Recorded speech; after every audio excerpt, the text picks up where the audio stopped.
After some thought, I have come to the decision to end this phase of the Black Doctor business. Yes, I know. Big decision. Actually, it wasn't as hard as a decision as I thought it was going to be. I think the hardest parts have been telling other people, because in my mind, I think I have been ready for some time.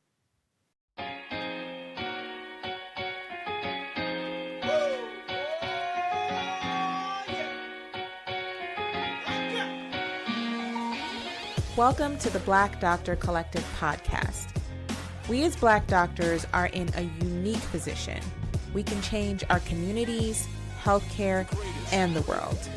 Of course, we start by changing the way we see and value ourselves. I'm your host, Dr. Shanika Horn, pediatrician and physician coach, travel extraordinaire. I am so happy to have you here and listening. So let's get into it.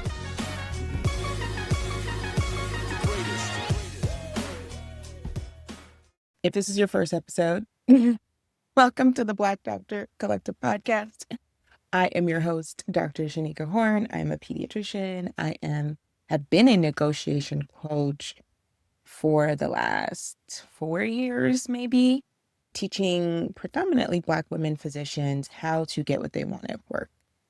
So in the last year, I have shifted my focus a lot. I think if you know my origin story, you know that I came to negotiation after being really, really burnt out and not knowing what to do in medicine that was going to fulfill me. And really, honestly, not even wanting to continue medicine. Like, medicine has not been at all what I thought it was going to be.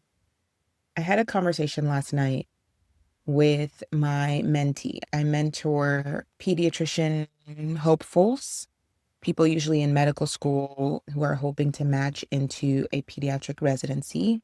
And I help them get their application together and all that jazz. And a lot of my mentees actually stay with me through residency. So one of my mentees is actually a first time attending. So she's been with me for 4 years because I helped her match for residency. Actually 5 years because we started probably in her third year of med school. And she was saying to me, which is such a reflective thought, why is the first year of being an attending so hard? And it turns out it's not the medicine part. It is the politics, it is the boundaries, it is the negotiation, right? It's like learning what you want to do, what you won't do, what works for you and what doesn't. That is like 95% of it. The medicine part is what we think is going to be hard, except that you've spent 3 to 5 years in a residency program training on how to do the medicine. Not that you know all the answers or that you have everything figured out and you know exactly what's what, but you know where to look, you know who to reach out to, you know how to figure something out, you know how to triage a situation and what to do next, right? Those are things they actually train you for in residency. But the things they do not train you for are the difficult conversations with your coworkers, with your bosses, you know, how to read your contract, what to do when the job does not shape up the way it was intended to shape up. And that has been the gap that I have sought to fill over the last few years. And I started with the podcast and then I added the coaching program. And yeah, I think it's been really rewarding to help people navigate this very clear and significant gap. However,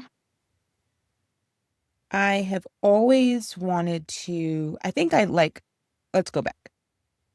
At some point, this came around because you can see my 3D printer. See, I'm living that hobby life. Let me shift my computer. At some point, I had lost what had driven me into medicine in the first place. Like this desire to connect to others, this desire to lead change, healthy change in a very meaningful way. And medicine became a job. And I started to figure out, like, what else do I like to do? Because I had lost that. I had lost so much of that over time. to the point where when you're in school and when you're in residency, do you have hobbies? Like, I feel like I barely had hobbies and I forgot all the things that I loved. And yeah, I just lost that part of myself. And so becoming this attending, starting to negotiate allowed me to create the kind of life where I could explore the things that felt really, really good and meaningful to me. So I traveled a lot. If you've been following my Instagram, you know I travel all the time. If I can help it, I'm out. In fact, I'm out this week. I love to travel. I wanted to create a meaningful relationship with a partner, someone who I could share life with, right? Because I did not have that throughout school and training. I still want to have a family, right? I have other hobbies. Like you can see, my plant life has developed significantly. I have developed a whole new community surrounding my plant hobby and gardening. So there's been so many other pockets that I have been able to develop in my life that have brought me such joy, such fulfillment, that really fill my cup, besides medicine, because medicine really was not filling my cup for a long, long, long, long, long time. And now that I'm at a place where, thank God I left that job. Oh my gosh, I think my nervous system was like a wreck for the last year. I burned myself out all over again.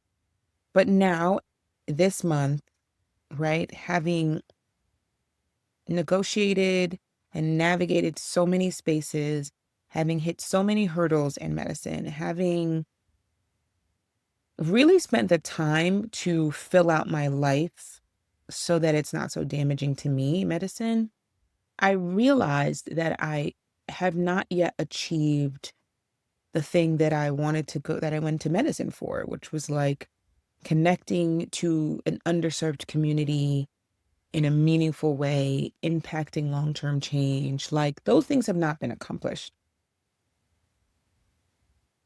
All that to say that while I have loved running a business and I'm still going to be an entrepreneur probably till the day I die, this phase of what I'm exploring and what I hope to do has come to an end.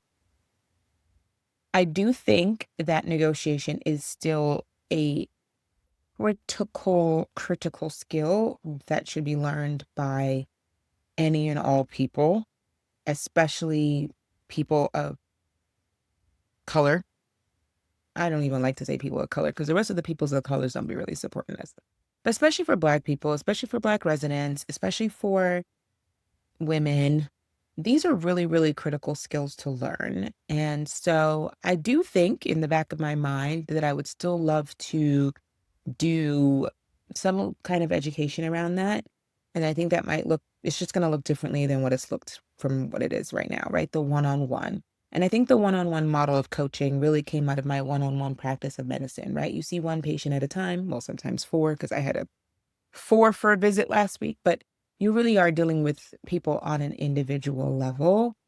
And the work that I've always sought to do was how to change things on a community level or a national level, like bigger scale. And so I'm going to spend time figuring out what that looks like. I have a couple things that I'm working on that I'm not ready to divulge yet.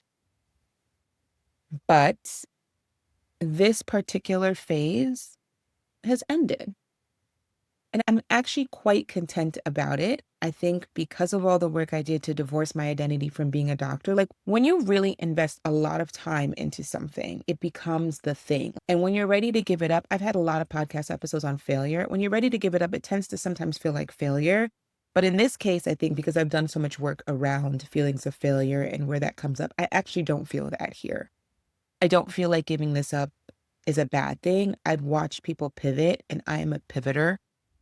And so this is just another pivot for me, which feels really good right now. It feels good to be able to feel that way, to be in that space, and now to communicate it to you all. So I don't want to make any promises. I'm not sure what's going to happen with the podcast, but I do know that the coaching practice will end. I'm probably going to close that Black Doctor Instagram, or at least stop posting on it. You can join me over at the Black Doctor on Instagram, where I have been sharing all my Lady of Leisure gardening fun activities and the other parts of my life, you are more than welcome to join me there.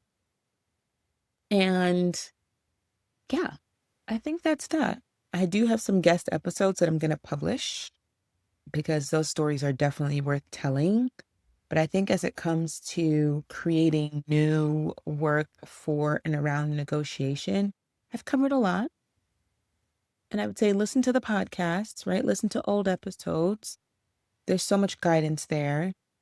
And yeah, I'm pretty excited about this new phase. So thank you all for listening. Thank you all for spending so much time with me. I have appreciated every single one of you listeners who has reached out to me, and those who haven't, those who just listen. I am so appreciative of the community that has been formed around this coaching practice, the other coaches that I have loved to learn with, all the doctors who have been featured on this podcast. I thank you. And let's see what's next. I'm excited and I'm content. And despite the fact that I did burn myself out last year into the beginning of this year, my recovery was much shorter. I think I was surprised that I was able to burn myself out twice. I thought it was a one and done. It's not. And I might burn myself out in the future, but the recovery has been so different. And the way that my life, because the way my life has been shaped and the way that I have rounded out and filled out exactly what fills me, the recovery has been smoother. And I might still be a little burnt out, but it's not having the effect that burnout normally has. So I'm also grateful for that. So I want to empower you all to pivot when you need to pivot, to not count yourself out, to know that there's always phases for everything, and that prioritizing yourself is never the wrong decision. Never, never, never, never, never. Okay? So thank you. Thank you, thank you, thank you. I hope you guys enjoy the rest of your summer. Bye. Thank you so much for listening. Please subscribe to the podcast. And what I want you to do next is link us everywhere you can. Instagram at The Black Doctor. Just become part of our collective. I want you here. Thanks. Until next time. Bye.